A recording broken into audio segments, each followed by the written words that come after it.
સુરતમાં 6 વર્ષ સુધી હીરાજી સ્વામી અને કાંજી સ્વામી ગુલાબચંદજી મહારાજ પાસે ભણ્યા. ઘણી તકરારો થઈ. આખો સંઘ ગુલાબચંદજી શ્રીપૂજ ગુલાબચંદજી ઉપર ચડી ગયું કે તમે ઘોર અનર્થ કરો છો, મિથ્યાત્વનું કાર્ય કરી રહ્યા છો. અને તેમ છતાં પણ શ્રીપૂજ ગુલાબચંદજી ખરતર ગચ્છ એ વખતે સૌથી કટ્ટર મનાતું હતું. અને એમ કહેવાય છે કે તેઓમાં કેટલાક સંતોએ તો એવું કહ્યું હતું કે સ્થાનકવાસી તું પાપીશ થા, પાપીમાં પાપી હોય તો તે સ્થાનકવાસી સંતો છે.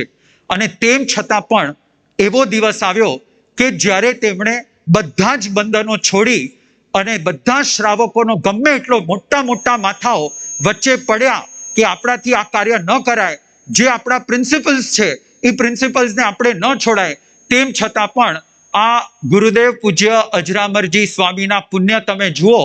નાનપણથી જ જ્યાં એમને આખા જૈન શાસનનું યુનાઇટેડલી ફોર્મેશન થાય એના પુણ્યએ કામ કર્યું હતું.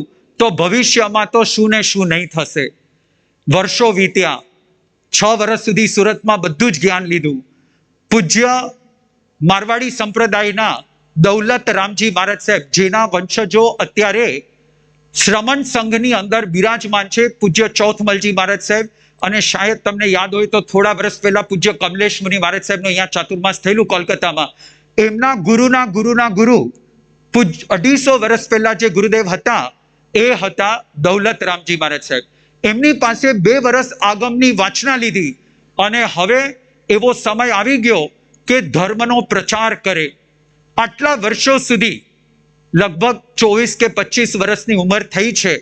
12-13 વર્ષ સુધી સતત અભ્યાસ અને સ્વાધ્યાયની અંદર જ્યારે લીન છે, તો હવે સમય આવી ગયો છે કે તેઓ પોતાનો જ્ઞાનનો પ્રચાર કરે.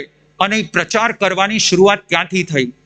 આ મહાત્માના એવો જબરદસ્ત પુણ્ય છે. આખા ગુજરાતની અંદર આ એક એવા મહાત્મા છે જે કાઠિયાવાડી, ઝાલાવાડી, કચ્છ સમગ્ર સમાજની સાથે જોડાયેલા છે. જન્મ ક્યાં થયો? તો કે કાઠિયાવાડમાં, હાલર પ્રદેશની અંદર. હેડક્વાર્ટર ક્યાં થયા? તો કે લીંબડીની અંદર. અને ફેન ફોલોવર્સ ક્યાં થયા? તો કે કચ્છની અંદર.